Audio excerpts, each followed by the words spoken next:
the Brown Boys, the Brown Boys, the Brown Boys, we the Brown Boys, the Brown Boys, we the Brown Boys. But let's let the 50-year-old Pooh Shiesty back up real quick. I have to. And let's stop right there, boys and girls. Stop right there. They had me to believe, based on Sarah and all my Republican friends and the white media, and even some black people, they had me to believe that Karmelo Anthony woke up that morning and took a knife to school with the intention of defending himself from a bully. If that was the case, he's dead wrong, and that's what I believe. So I was adamant about, no, he took a knife to school. That's premeditated. You cannot be in fear and in danger and not tell nobody and take a weapon with the anticipation of hurting. You can't do that. You surely can't do it to the school. And I'm going to tell you one of the reasons how you can prove he didn't bring a knife to school. They didn't charge him with a weapon. They would have stacked those charges on him had he brought the knife to school, and the police did not charge him with having a weapon on school grounds, which is a federal law and a state law. They would have stacked that on top of the murder rather than enhancing the charges. Come on, Sarah. I went to Texas Wesleyan now. Dr. Greg Goulion and Dr. Linton. I made the dean's list now. This is document. I made the dean's list. I was going to law. Look at me. I made the dean's list. It's about me. We helping these kids, but look at me. Man, come on, man. Jesus. Oh, boy. Before I started my youth organization, creating youth programs and curriculums to help teach inside the Texas Juvenile Justice Department. And by the way, Sarah, I used to also teach and train the United States Department of Homeland Security Human Trafficking Division at Eastfield Police Training Academy by way of Special Agent Keith Owens, who now is an adjunct professor at UTA. I used to teach that for the Homeland Security. It's all documented, but it's not about me. It's not about me, Sarah. It's not about me. So listen to me. After all that, it's not about me. It's not about me, Sarah.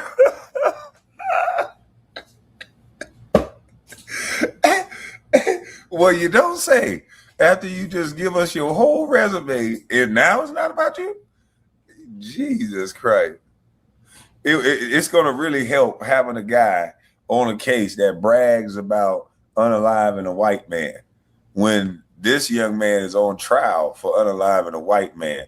I think the smart thing to do would be to stay far the hell away from a Charleston white near any case involving this. I wouldn't want them nowhere. I want them to fundraise and don't say shit else. That's probably what happened. The dude probably was like, hey, look, Charleston, we appreciate the money. Thank you for the $10,000. Thank you for everything you go do.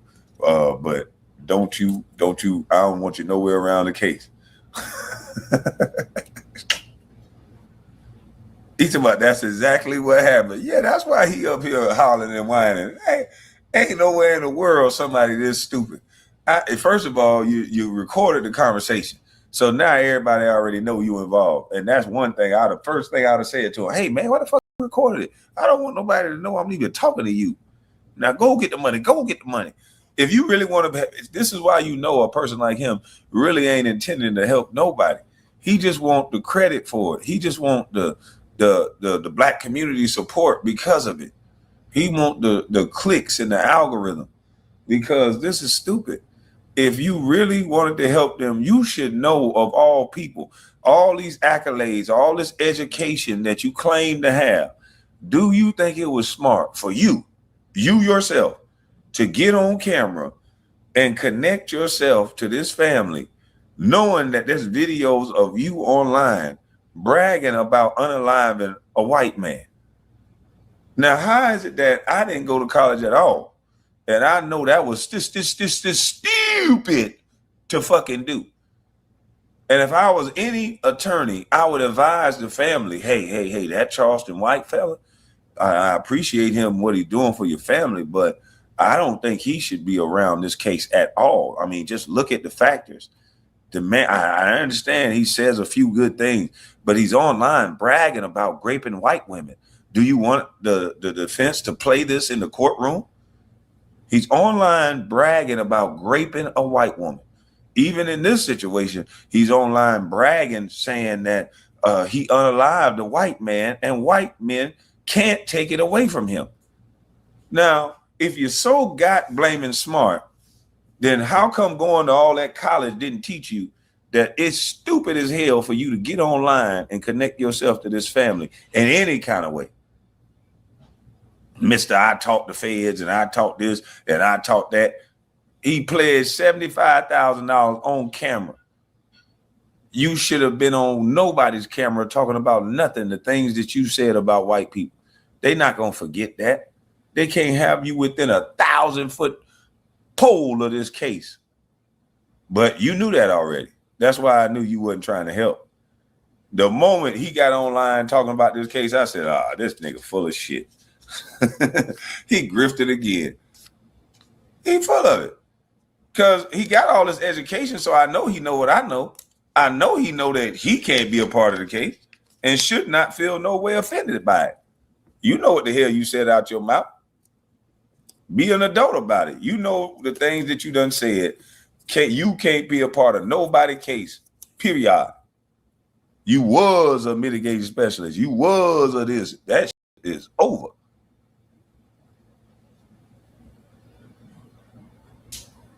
Because you're not going to be able to be none of that right now, sir. You done said too much. But hey, what do I know? But he wants y'all to believe that the man is weak and the man is this and the man is that.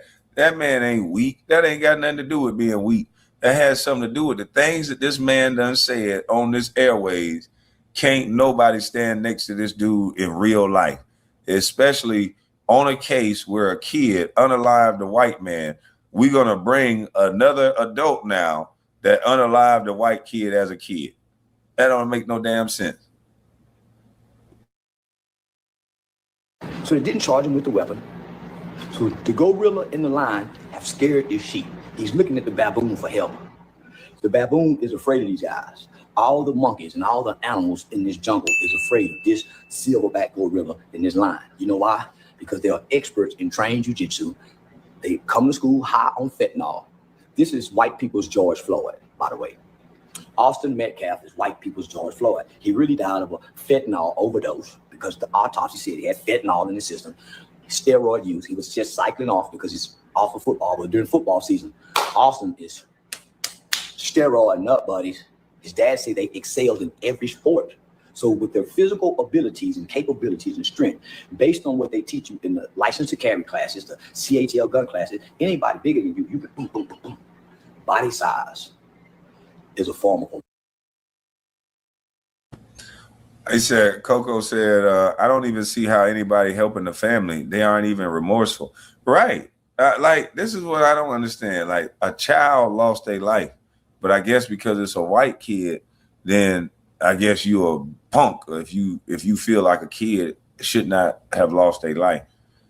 I don't get it. It's still a kid. If one of my brothers or myself would have unalived somebody's kid, if my mother was alive, she would apologize. She would say, well, I'm sorry that this happened. Because nobody wants something like that to happen. Like, no remorse at all for the family. None. You could at least say, look, we apologize on behalf of our son. It's an unfortunate situation that none of us wanted to have happen. As a man, if I was up there with my wife, I wouldn't have just been sitting there rubbing her back. I would have said that. As a man, I know that a father lost a son because he's about to lose his son for 35 years. So I'd have showed some compassion for that. But that's crazy that at least you can't show as a parent, as a father, as a mother, not one time that you sat there and said, you know, somebody lost their life. So although we gonna fight for our son's life, we apologize for the loss of your son's life. What's wrong with saying that?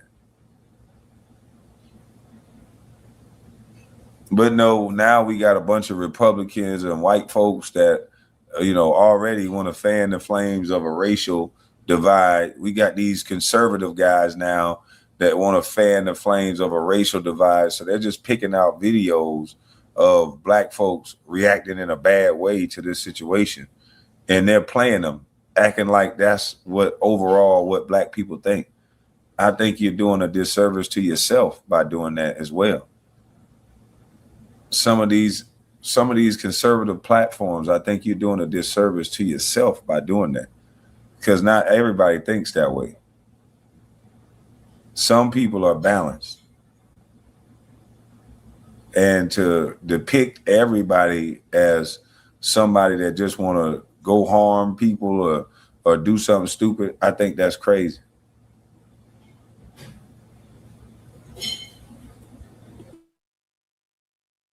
Weapon under the law. They were two extremely big guys who were, nigga, go in the bedroom with your sister and your girl in. They're two bigger guys who are trained and skilled in mixed martial arts jiu-jitsu that can severely hurt you in you. Steroids, fentanyl, anger issues, abusive dad. You bring that trauma to school with you. You take it out on the football field, but you have a reputation of bullying people from, I think, about the 4th grade, these Austin twin brothers. So you can't just fight one, you have to fight two. That's why this is a package deal. So 2 men approach you, bigger than size. You mean to tell me you don't have the right to defend yourself? This is a George Floyd. The autopsy said he has fentanyl in the system. So another lie that they said, he brought the knife to school. He didn't have a knife. He had a Boy Scouts. He had a Boy Scouts aid tool. Well, what's on that tool? They have 12 different components. You lift this one up, it may be a bottle opener. You lift this one up, it may be a screwdriver. And they're about this small.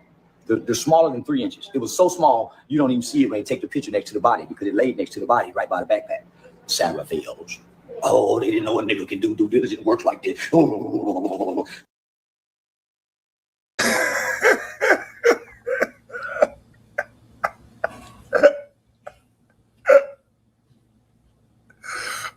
shit.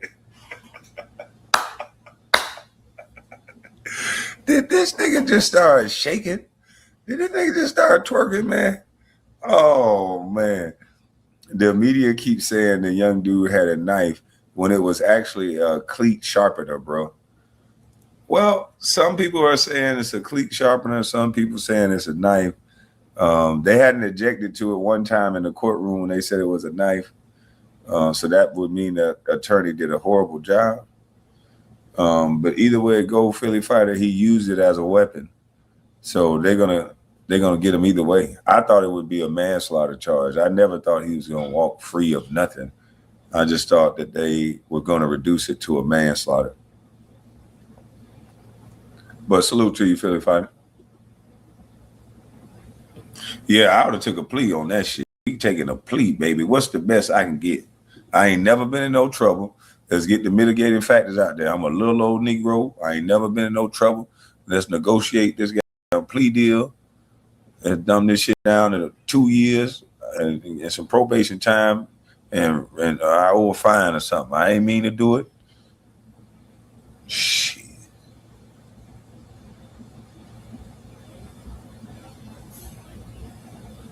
It was a multi-tool with a knife attached. Yeah, see, I don't know.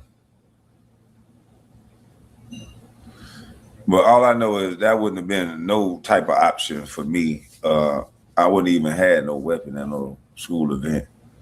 But I would have got beat up. They would have just said, it would have been kids filming me get stumped out. And then I'd have said, I'm going to get that motherfucker. And then we would have jumped this big ass when we caught him somewhere else. I would have got me and my friends, we would have jumped this jiu-jitsu kicking ass. And I would have had me a stick the next go around. I'm not promoting violence, but sometimes, you just got to get beat up or run or walk away. Walking away is the best thing you can do. But in this day and age, nobody don't want to walk away and nobody don't want to get beat up. That's just weird. Everybody tough. Nobody don't want to walk away. Everybody's so prideful to say, man, I don't want no problem and just walk off. But then we still too diva to think the next step after you don't want to walk off is somebody gonna try to kick your ass. So back then when you didn't walk off, you just accepted that we finna get to some punching. We finna get to some violent shit. We accepted that. Because if I said no, I ain't gonna do it, then next thing you know, it's violence. That's what come with that. And we was ready for it. You check it or respect it. Now, everybody got a weapon. Everybody want to stab, shoot, this and that. and pretend like their life was in danger. Like, no, sometimes you just need to shut the fuck up. You know, that's the best thing for you.